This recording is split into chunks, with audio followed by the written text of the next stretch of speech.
우리가 지난 주일 날에는 이 에스라라는 한 인물에 대해서 살펴봤습니다. 제가 이런 말씀을 드렸습니다. 우리 개신교 기독교인들이 의외로 저평가하고 있는 인물이 에스라다. 모세, 다윗, 아브라함 어마어마한 걸출한 인물들 있지 않습니까?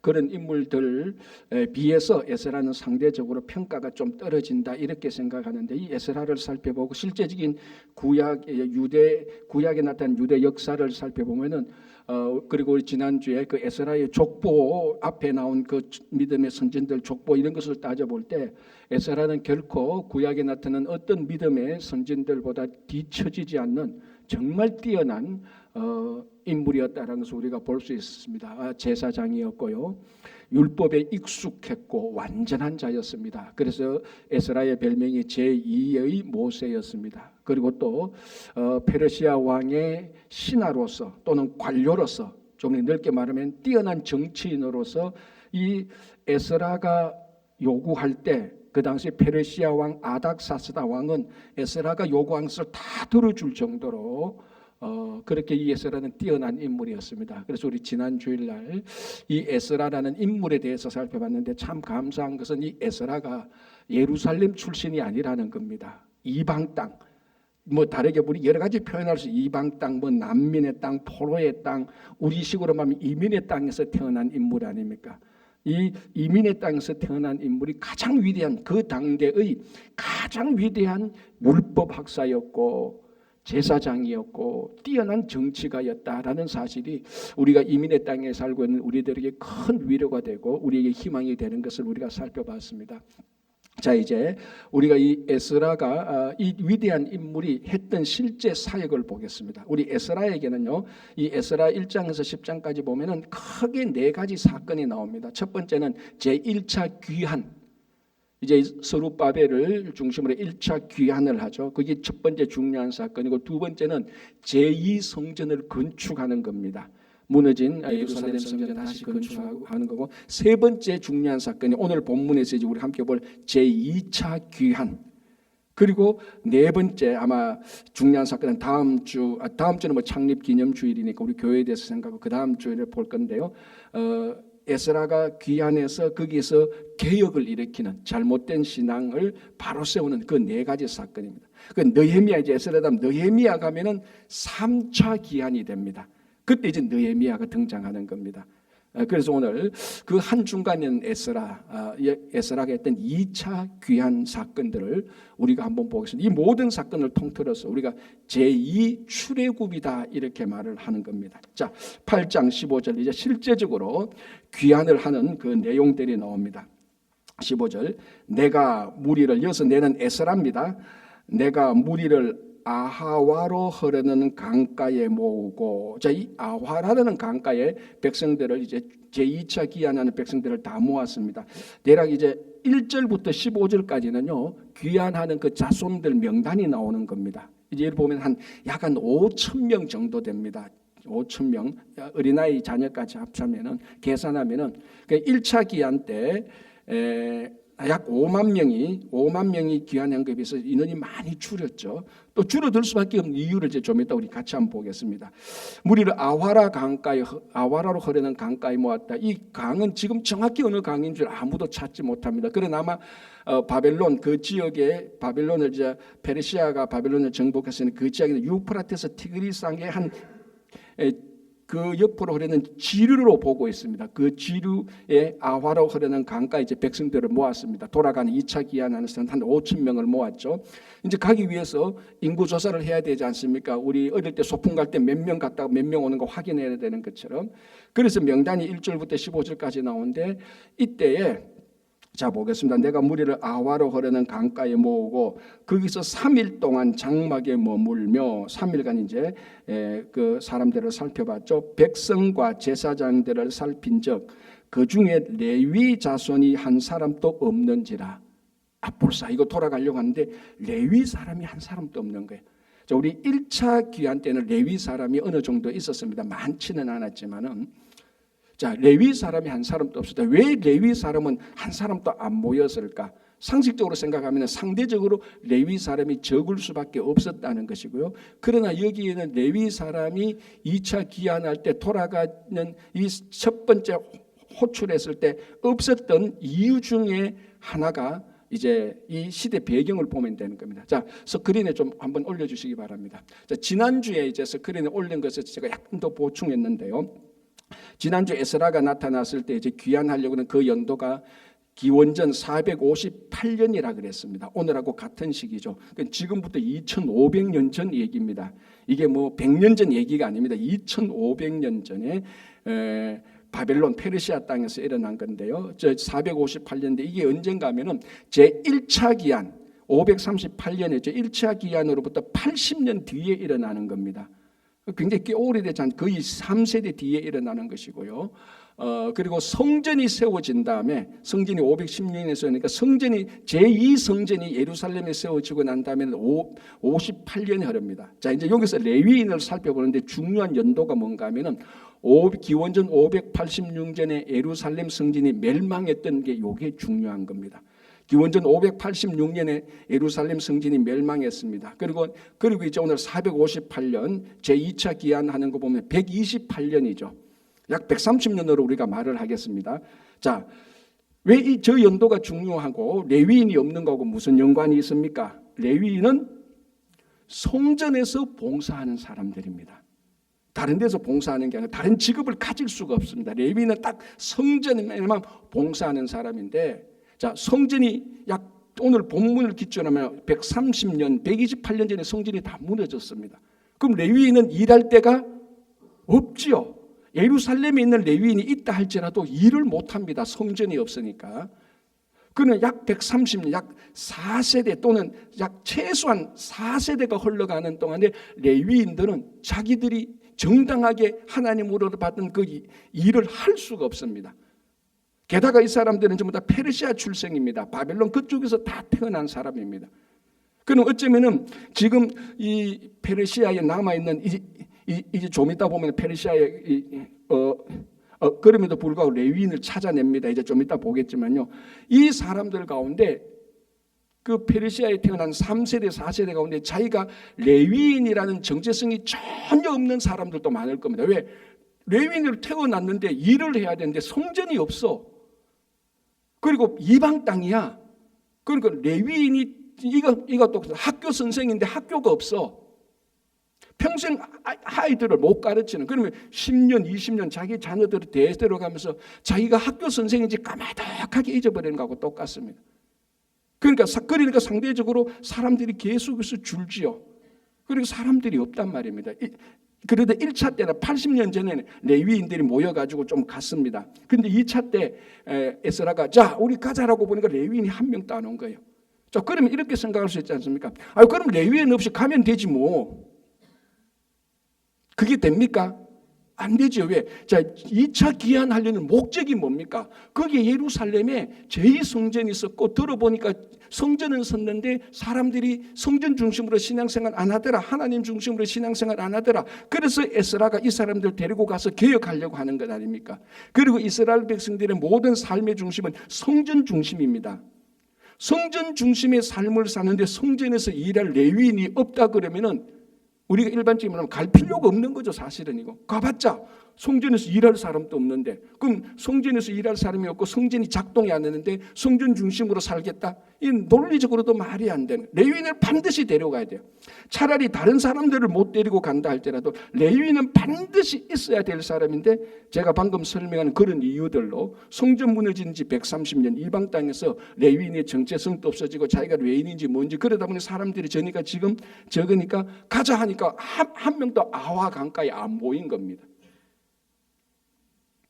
자, 그래서 에스라가 이래서는 안 된다. 우리가 가려는 게 성전 중심으로 살려는데 성전에 봉사하는 레위인이 없으면 안 된다. 그러면 레위인 데리고 가자. 그래서 17절, 18절 보겠습니다. 제가 봉독합니다.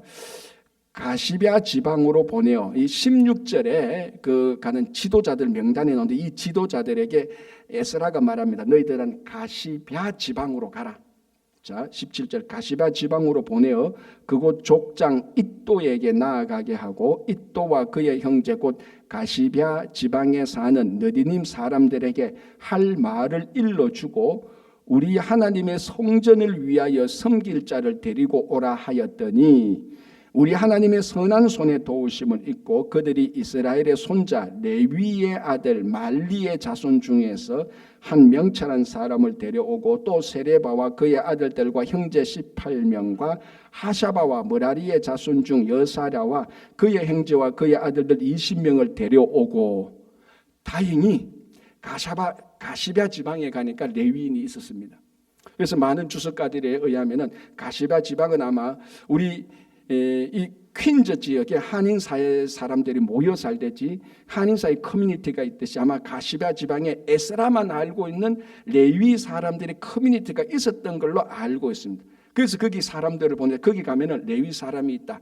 거기 족장이 잇도라는 사람인데 거기 가서 우리 하나님의 성전을 위해서 일할 사람을 레위인 데려오라고 명령을 내리고 가서 보니까 실제로 레위인인데 그 중에 약 40여 명을 제2차 성전, 제2차 귀환으로 가니까 40여 명이 동의하고 오게 되는 겁니다. 그래서 레위인을 찾게 되고 찾았던 이 레위인들 가운데서 40여 명이 제2차 귀환에 동참하게 되는 사건이 일어나는 겁니다.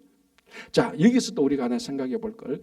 제2차 귀환하는 사람들, 예루살렘으로 돌아가는 사람들, 기원전 458년. 자, 이 사람들 참 대단한 사람들 아닙니까? 그죠? 자, 이 사람들 전부 약 5천 명 되는 사람들인데 이 사람들 전부 다 페르시아에서 태어난 사람들이고 바빌론 그 땅에서 태어난 사람들이고 지금까지 한 번도 예루살렘을 방문한 적이 없던 사람인 것으로 판명납니다. 한 번 갔다가 오는데 거의 10개월은 잡아야 되거든요. 그럼 또 가는 길이 굉장히 험악합니다. 그러니까 아마 한 번도 태어나서 예루살렘에 한 번도 안 가본 사람들일 겁니다. 그러니까 이민 4세대, 5세대 정도 되는 사람들입니다. 여러분 한번 생각해 보십시오. 이민 4세대, 5세대 때문에 그 땅에 다 정착하고 잘 먹고 잘 사는 사람들입니다. 인종만 유대인이지 바빌론, 페르시아 그쪽에서 정치, 문화, 사회, 경제 이런 거 보면 페르시아 사람하고 똑같이 살고 있습니다. 그런데 어느 날 2차 기한에서 우리 성전 중심으로 살자니까 5천 명이 가겠다고 한 겁니다. 그럼 자기 삶의 뿌리를 다 뽑아야 돼요. 우리가 이 부분에 있어서 우리가 이민 온 거에 굉장히 우리가 유사성을 좀 느끼지 않습니까? 그죠? 자, 그러니까 이 사람들은 페르시아에서 잘 살고 있었는데 앞으로도 잘 살 것을 다 포기하고 2차 기한 한 5천 명이 가게 되는 겁니다. 자, 이 중에 레위인을 생각하면은 레위인은 다른 사람들보다 훨씬 더 어려운 결단을 해야 되는 겁니다. 한 번 더 결단을 해야 됩니다. 왜냐하면은 자, 여러분, 지금 이 5천 명이 이제 이민 4세대, 5세대들이 예루살렘에 가서 이스라엘 유다 땅에 가서 살면 1세대는 좀 힘들 겁니다. 우리 뭐 이민 와서 산 것처럼 가서 다시 살아야 되고 자기 땅도 찾아야 되고 뭐 집도 사야 되고 또 뭐 모든 시스템에 또 적응해야 되지 않습니까? 좀 힘들지만은 그래도 한 세대, 두 세대 지나가면은 자기 자녀들은 또 정착해서 잘 살 수 있습니다. 그죠? 뭐 2세대, 3세대 지나가면. 그런데 레위인은 달라요. 왜 다를까요? 레위인은 유다에 들어와도 비슷합니다. 땅의 기업을 받지 못하는 사람들이에요. 그렇잖아요. 여호수아가 정복해서 가나안에 왔을 때 각 지파대로 12지파대로 땅을 다 나눠줄 때 레위인들은 땅을 안 주는 거예요. 레위인들은 근본적으로 약속의 땅 이스라엘에서 땅을 기업으로 받을 수 없는 사람들이에요. 이게 중요한 것 아닙니까, 여러분? 지금 이 레위인들은 페르시아에서 잘 살고 있어요. 이 레위인들이 페르시아에서 땅 사고 집 사고 다 산다고요. 이방 땅에서. 그런데 가나안 유다에 간다고 생각해 보시오. 다른 사람들은 한 세대, 두 세대 지나면은 지금 자기 자녀들은 땅 사고 집 사고 다 정착해서 살 수 있는데 레위인들은 가면은 영원토록 땅의 기업 없이 살아야 되는 겁니다. 여러분, 이게 보통 결심입니까? 만약에 지금 여러분들 가운데서 한국에서 미국 올 때 너희들은 미국 가서 절대로 땅 살 수 없어, 집 살 수 없어라는 그걸 알고 그게 진짜 사실이라면 미국 올 사람 누가 있겠습니까? 한 명도 안 옵니다. 아니, 그 가반들 아무리 수고해도 우리 아들 자녀들 다 땅의 기업을 못 받는데 거기 가서 왜 살아? 지금 여기서 다 집 있고 땅 있는데 여기서 살지. 그겁니다. 그러니까 이 레위인들 이 40여 명이 뭐 38명 뭐 인원은 중요하지 않아요. 38명, 30명, 40명 이 40여 명이 좋다. 우리가 예루살렘으로 가겠다고 결단한 이 40여 명은 우리가 생각할 수 없는 엄청난 손해를 무릅쓰고 가는 겁니다. 이제 이 사람들은 거기 가면은 다른 지파가 도와줘야만 사는 거예요. 땅을 기업으로 못 받습니다. 이게 얼마나 엄청난 인생의 손해겠습니까? 여러분, 심리학이에요. 사람들은 기본적으로 어떤 일을 결정할 때 기준을 정하지 않습니까? 그 기준을 정하는데 절대로 인간의 본능은요, 손해보는 쪽으로 결정 안 합니다. 그렇죠. 그죠. 당연한 것 아닙니까? 자, 이런 현상을 손실 회피 편향이라고 말을 한답니다. 손실 회피 편향. 이게 학자의 단어니까 어려운데 쉽게 말하면 손해 안 보는 마음입니다. 사람들은 예를 들어서 어떤 한 사람이 어떤 일을 결정할 때 네가 100불을 얻는 쪽, 요거는 100불을 잃는 쪽, 어느 쪽에 결정을 할래라고 말하면은 얻는 쪽을 중요하게 생각하지 않고 잃는 쪽을 더 중요하게 본다는 겁니다. 무슨 말인가 하면은 손해보는, 내가 어떤 일을 결정해도 뭔가를 더 얻는 것보다 그것을 손해보는 쪽은 절대로 결정 안 하는 인간의 본능이라는 겁니다. 그러니까 똑같은 결정을 해도 무언가를 얻는 것을 10으로 둔다면은 똑같은 그 얻는 것에 그것을 잃어버리는 것은 20의 임팩트가 온다는 겁니다. 그러니까 뭐 이런 소리 저런 소리 다 하고 간단하게 말하면 인간의 본능은 손실 보는 쪽으로 결정 안 한다는 거예요. 그런데 오늘 레위인들은 손실 보는 쪽으로 결정을 한 겁니다. 손실도 보통 손실이 아니에요. 뭐 재산 10만 달러, 20만 달러 손해 보는 게 아니라 앞으로 대대로 땅에 기업부터 사는 그걸 결정을 했다는 거예요. 왜 이 사람들이 이렇게 결정했을까요? 자, 이제 오늘 본문을 보면은 두 가지 대답이 나옵니다. 자, 첫 번째 다시 볼게요. 17절.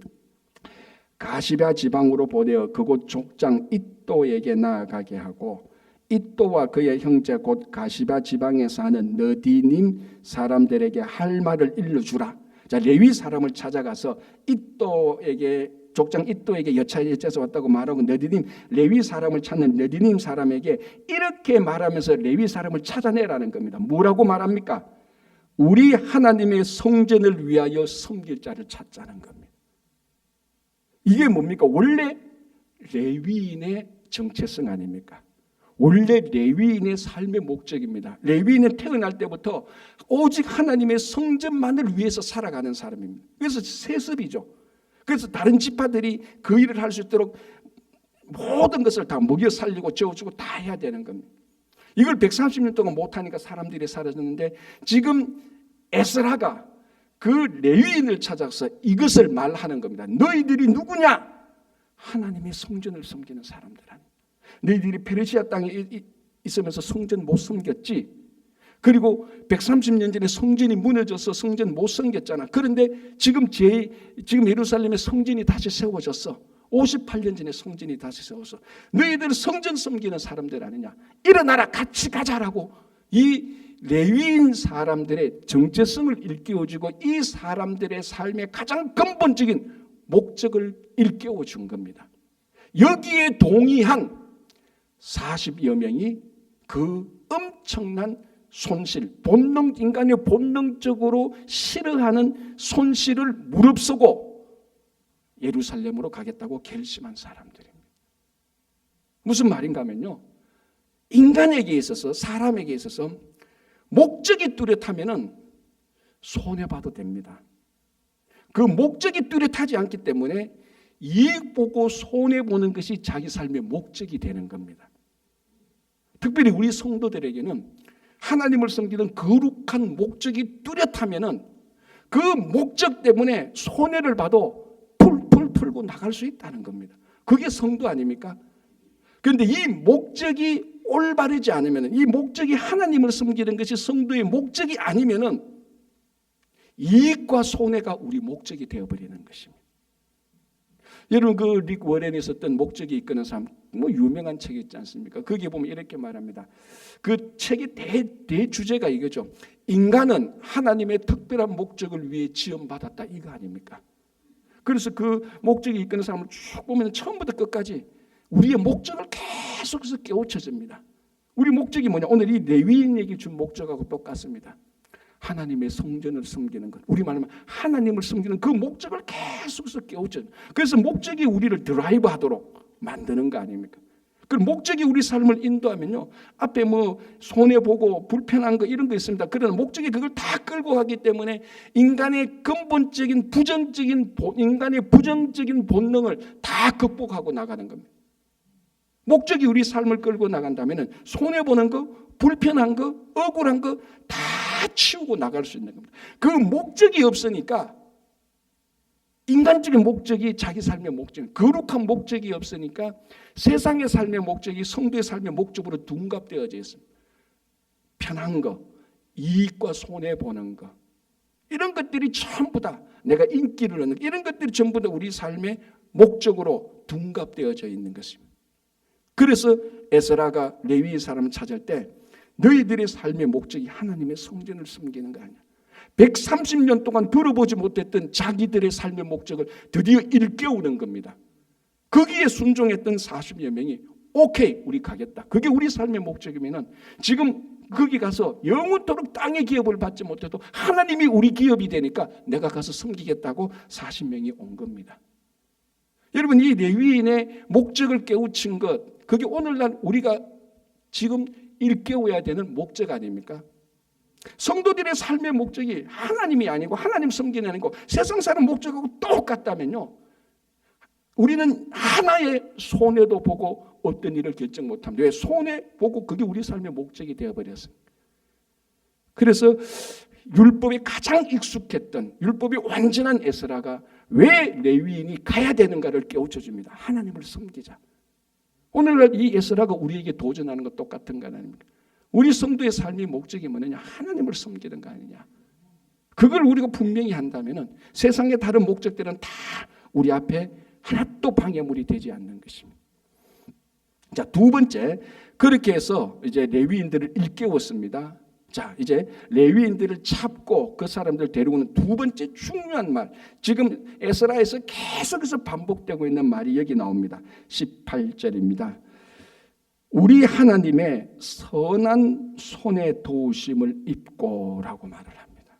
자, 지난주에도 살펴봤던 거하고 같은 주제인데요. 에스라도 압니다. 레위인을 찾기가 쉽지 않다는 것. 에스라도 압니다. 가시바 지방에 레위인 커뮤니티가 있다고 들었는데 거기 가면은 찾을 수 있을까? 그리고 찾는다 할지라도 그들의 마음이 감동되어서 예루살렘으로 갈까? 그거 가면은 그 사람들은 성전 섬기는 거 아주 힘든 일, 그 굉장히 힘든 일이거든요. 그 힘든 일을 할 수 있을까? 땅에 기업도 없는데 갈 수 있을까? 인간적으로 생각하면 걱정이 되는 거죠. 그럼에도 불구하고 오늘 18절에 하나님의 선한 손의 도우심으로 레위인을 찾게 되고 하나님께서 그 레위인의 마음을 40여 명의 마음을 감동시켜서 잃어버린 그리고 잊어버린 레위인의 목적 하나님의 성전을 섬기는 것을 깨우치기 위해서 이 사람들이 동참하게 되는 겁니다. 결국은 뭐냐? 레위인들의 목적이 일깨워졌는 것이고 그것을 하도록 일으킨 하나님의 도우심이라는 것.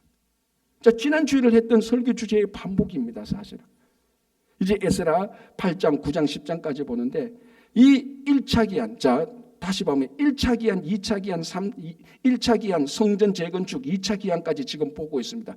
전부 다 하나님의 도우심으로 된 겁니다. 1차 기한요, 스룹바벨이 리더였지만요 하나님의 도우심이었지 않습니까? 너무 중요하니까 다시 제가 정리해 볼게요. 에스라 1장 1절, 하나님이 고레스의 마음을 감동시켜가지고 고레스가 칙령을 발표하지 않습니까? 그래서 유다 백성들 너희들 돌아가서 성전을 지어도 좋다라고 이렇게 칙령을 발표하게 된 고레스의 마음을 하나님이 감동시켰다라고 말을 합니다. 1장 1절에. 자, 그러면 생각해 보십시오. 1차 기한 때에 그 하나님의 감동을 받은 고레스가 너희들 돌아가도 좋다라고 칙령을 내렸다 할지라도 그 칙령을 받는 사람이 눈만 물뚱물뚱하면 뭐합니까?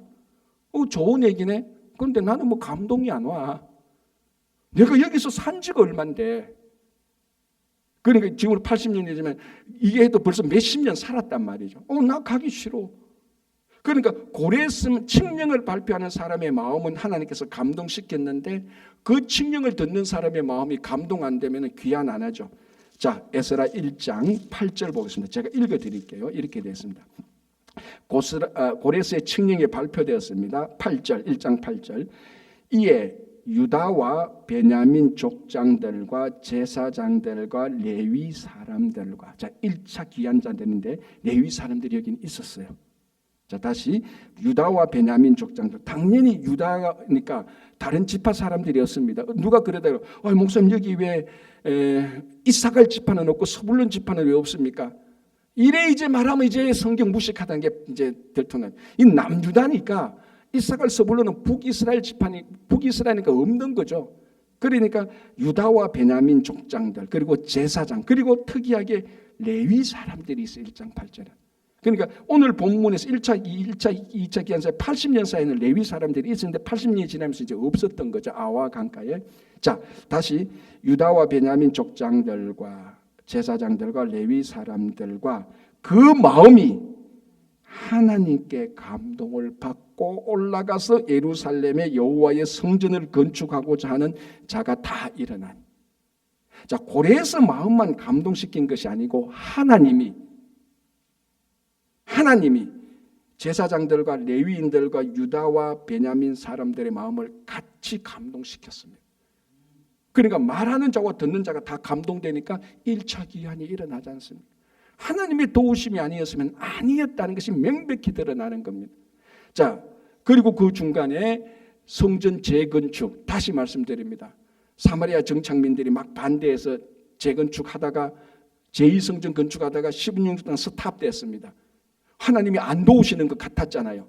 16년 뒤에 그렇죠. 16년 뒤에 다시 성전을 건축하게 될 때에 또 이번에는 유브라데 총독 다뜨네가 또 방해합니다. 그때 우리가 3주 전에 살펴봤죠. 하나님의 도우심이 유다 장로들을 동리해서 성전을 건축하게 하는. 그때 왕 다리오 마음을 또 감동시켜서 고레스 왕의 칙령을 그대로 실행하게 하는. 그래서 기원전 516년에 성전이 완성되는 겁니다. 그렇죠? 그래서 4년 만에 신속하게 완성돼. 이것도 절적인 하나님의 도우심. 자, 2차 기한. 오늘 2차 기한. 분명히 오늘 2차 기한 때는 훨씬 더 하나님의 도우심이 구체적으로 드러납니다. 자, 레위 사람이 없으니까 하나님께서 도우셔서 레위 사람을 찾게 하고 그 사람들을 감동시키기 위해서 40여 명이 동참하게 됩니다. 자, 이제 드디어 우리말로 하면은 제2차 기한의 첫 발을 떼는 겁니다. 자, 그게 21절입니다. 8장 21절. 이제 레위 사람을 다 동참시켜서 그때에 내가 에스라죠. 그때에 내가 아하와 강가에서 금식을 선포하고. 자, 이제 제2차 기한의 대장정이 들어갑니다. 4개월 걸립니다. 4개월 걸리는 대장정에 들어가기 전에 에스라가 백성들을 모아서 하나님께 기도하면서 금식을 선포합니다. 자, 보십시오. 왜 기도하고 금식을 선포하느냐? 폼 내려고 하는 게 아니죠. 목적이 있습니다. 보시기 바랍니다. 우리 하나님 금식을 선포하고 우리 하나님 앞에서 스스로 겸비하여 우리와 우리 어린아이와 모든 소유를 위하여 평탄한 길을 그에게 강구하였으니 이는 우리가 전에 왕에게 아뢰기를 우리 하나님의 손은 자기를 찾는 모든 자에게 선을 베푸시고 자기를 배반하는 모든 자에게 권능과 진노를 내리신다 하였으므로 길에서 적군을 막고 우리를 도울 보병과 마병을 왕에게 구하기를 부끄러워하였습니다. 에스라가 아닥사스다 왕에게 우리가 귀환하는 말과 보병과 마병 필요 없다고 말했습니다. 자, 우리가 지난 주일을 봤죠. 아닥사스다 왕은 다른 사람 말은 다 안 들어도 누구 말은 들었습니까? 에스라 말은 들었습니다. 에스라가 강구하는 대로 왕은 다 들어줬습니다. 그럼 에스라는 정당하게 왕이시여 우리가 2차 기한합니다. 많은 도적들이 우리를 공격하니 그 페르시아 군사들을 우리들을 좀 도와주세요. 에스코트 해주십시오. 요구하면 다 들어줍니다. 참고로요, 나중에 3차 기한 때 누가 한다 그랬죠? 느헤미야가 올 때는 느헤미야는 페르시아 왕에게 에스코트를 요청합니다. 느헤미야가 올 때는 페르시아 왕들이 다 보호해서, 페르시아 군사들이 보호해서 와요. 자, 그건 그때 우리가 살펴보고, 자, 이 에스라는 왕에게 요구해서 군사들을 시켜서 자기들을 에스코트 할 수 있음에도 불구하고 안 했습니다. 그거 부끄럽다고 생각했어요. 왜? 23절, 이러므로 우리가 이를 위하여 금식하며 우리 하나님께 간구했더니 그의 응낙하심을 입었느니라. 쉽게 말하면 이겁니다. 아니, 우리가 기도하면은 하나님이 우리를 도우시는데 왜 페르시아 군사가 필요해? 이 말하고 똑같습니다. 이거는요, 순도 100%의 믿음이 아니면 이런 말 못합니다. 하나님이 우리를 도우시는데 왜 페르시아 군사가 뭐 필요해? 이거 말하고 똑같습니다. 느헤미야는 나중에 살펴보고요. 하나님이 도우시죠. 우리가 금식하고 기도하는데 하나님이 우리를 안 도우실까? 내가 왕에게 우리 도와달라고 군사, 말과 마병, 기병, 보병 다 요청해도 돼. 그런데 왜 해? 하나님이 도우시잖아. 순도 100%의 믿음이 있습니다. 자, 그러면은 31절 보겠습니다. 이 31절은 딱 한 구절로 2차 기한을 설명하는 구절입니다. 제2차 기한을 31절 한 구절로 딱 정리해 놨습니다. 31절, 첫째 달 12일에 우리가 아하와 강을 떠나, 자 이제 떠났습니다. 이제 진짜 제2차 기한이 첫 발을 뗐습니다. 떠나 예루살렘으로 갈새. 그 사이 예루살렘으로 갔는데 이 길이가 직선 거리가 900km입니다. 4개월 걸립니다. 그런데 누가 직선 거리로 갑니까? 산이 있으면 둘러가야 되고 강이 있으면 둘러가야 되고 길이 험하면 둘러가야 되죠.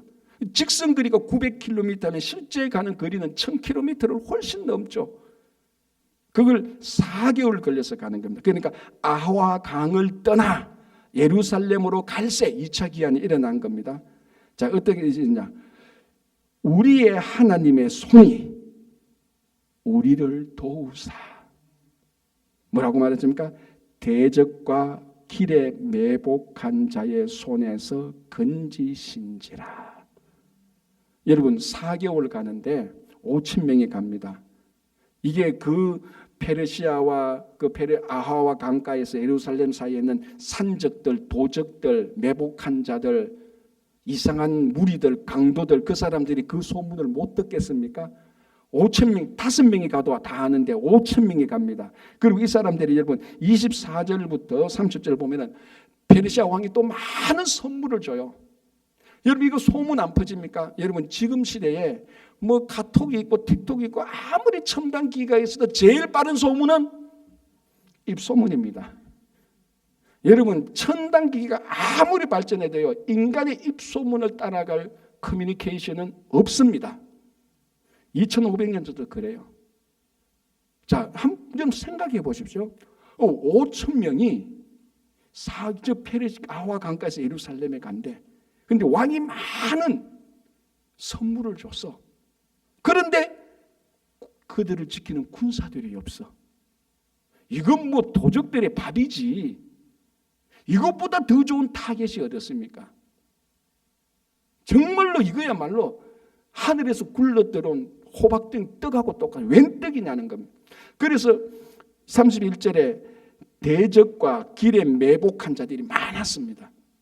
그런데 하나님께서 다 도우셨습니다. 도우셨다. 이 제2차 기한 때.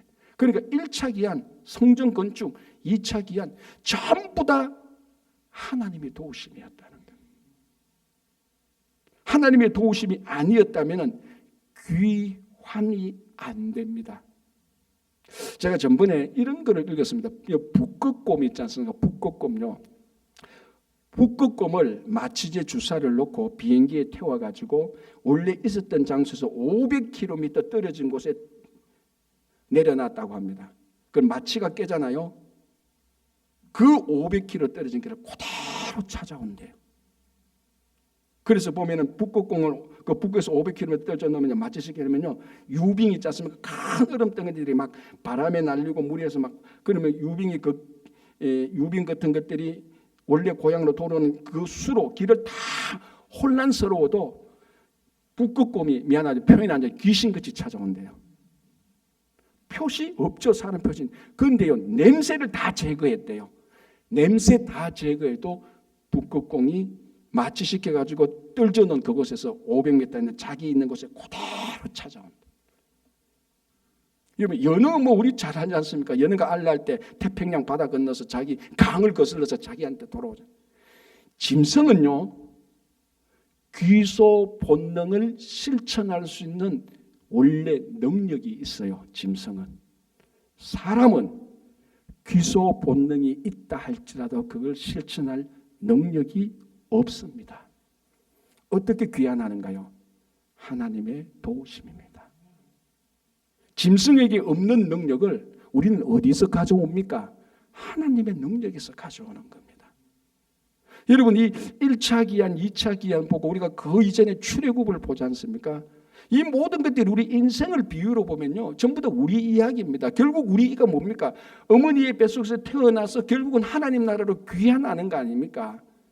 그래서 우리나라에 어떤 신 천삼병은 귀천이라고 그러지 않습니까? 다시 하늘로 돌아간다는 겁니다. 원래 예수 안 믿는 사람도 그렇게 생각하는데 우리는 원래 우리 삶은 원래 하나님 나라로 귀환하는 겁니다. 그래서 이거 보면은 이 1차 기한, 2차 기한 이거 다 보면은 2500년 전에 다 일어났던 이 사건들이 우리 개인적인 삶에 보면 우리가 역시 여전히 하나님 나라로 돌아가는 그 여정과 유사한 것이 많죠. 우리는 어떻게 하나님 나라로 온전히 귀환합니까? 북극곰의 능력도 없는데 하나밖에 없죠. 하나님의 도우심입니다. 그 도우심으로 하나님 나라까지 가는 겁니다. 하나님의 도우심으로 예수를 믿게 되고, 하나님의 도우심으로 우리가 성화되고, 하나님의 도우심으로 공격으로부터 막아내고, 하나님의 도우심으로 배반당하고 억울해도 결국 마지막으로 승리하면서 하나님 나라까지 가는 겁니다. 하나님의 전적인 도우심입니다. 그래서 우리 신앙적인 삶 속에 하나님의 도우심에 우리 삶의 모든 무게를 거기 두어야 되는 겁니다. 여러분, 우리가 하나님의 도우심을 전적으로 의지한다는 것은요, 하나님이 우리 삶의 주인이 되는 겁니다. 그래야 하나님께 믿고 의지할 건 아니고, 하나님이 돕는다 그래요. 하나님이 우리 전적인 하나님의 도우심을 의존한다 그래요. 하나님을 우리 방구석 한쪽 구석에 꼭 처박아 놓고 있는지 없는지도 모르고 사는 것은 그건 하나님의 도우심을 바라는 건 아닌데, 내가 다 하다가 필요하면 꺼내서는 하나님이 아니고 나의 모든 삶에 우선적으로 하나님이 주인이 되고 일을 하는 겁니다. 그래야 하나님의 전적인 도우심에 의지하는 것 아닙니까? 여러분, 그 스탠리 탐이라는 사람이 플라스틱 회사를 하나 인수했는데 이게 안 되는 거예요. 회복이 안 되는 겁니다. 1차 도산, 2차, 3차, 4차까지 도산 나버렸어요. 모르겠습니다. 저는 비즈니스를 안 해봐가지고 도산 난 사람의 심정을 모르는데, 제가 한국에 IMF 때 97년에 한국에 있었지 않습니까? IMF 터지니까 막 도산하더라고요. 제가 있었던 교회의 집사님도 그때 자살을 했어요. 너무나 저하고도 같이 식사도 많이 했고, 제가 중등부 할 때 그분은 고등부 교사였고 중고등부 같이 하면 회의도 많이 했던 분이에요. 그래서 IMF 터지기 전에 비즈니스를, 학교 선생님인데 비즈니스를 좀 했는데 이게 도산이 터지니까 1차, 2차 됐으니까 그대로 자살해버려요. 저는 아직도 그 기억이 너무나 생생해요. 와, 저 비즈니스가 저렇게 안 되면 사람을 죽이는구나, 그 생각이 났는데, 이 스탠리 팜은 1차, 2차, 3차, 4차 도산이 계속 나니까 차라리 죽는 게 편한 건 아닙니까? 새벽 기도를 나갔습니다. 나가서 기도를 하는데 하나님께서 마음의 위로를 주시고 뭐 환상 같은 그런 마음의 확신을 주는데, 그게 뭐냐면은 갈릴리 바다에서 베드로가 물리를 걷다가 물에 빠졌을 때 예수님께서 그 건져주는 그게 확 떠오르는 겁니다. 이게 어디 있습니까? 만나오래. 만나오리 큰 글귀 그림에 거기 예수님께서 베드로 손잡고 끌어올리는 거 아닙니까? 여러분, 뭐 오늘 설교 하다 이러면 여러분 힘드시면요, 친구 교회 만나오래 가세요. 그 그림 보세요. 예수님께서 물에 빠진 거 건져주는 것 아닙니까? 그리고 여기 와서 기도하시라고 해요. 구하라 그러면 주실 것이 되어 있지 않습니까? 이게 우리 신앙의 기본 중에 기본인데, 이거 아는 사람 허다합니다. 자기 힘으로 다 하려고 그래요. 그래서 이 스탠리 탐이라는 사람이 거기에 확신이 생기면서, 하나님, 이제 당신이 내 주인입니다. 나를 건져주셨으니 이제 마음의 확신이 내 가정과 일의 주인입니다. 그래서 그 다 무너진 회사에 수입의 51%를 하나님께 기부한다고 결심을 합니다. 뭐 기부할 돈도 없었죠 그때는. 그리고 어떻게 했는 줄 압니까? 그 내용을 가지고 변호사를 찾아서 공정을 시켜버려요. 대단한 사람이죠. 그런데 하나님이 진짜 주인이 되고 도와주시니까 비즈니스가 막 성성장구해서 그 회사가 유나이티드 스테이츠 플라스틱 미국에서 제일 좋은 회사가 돼요.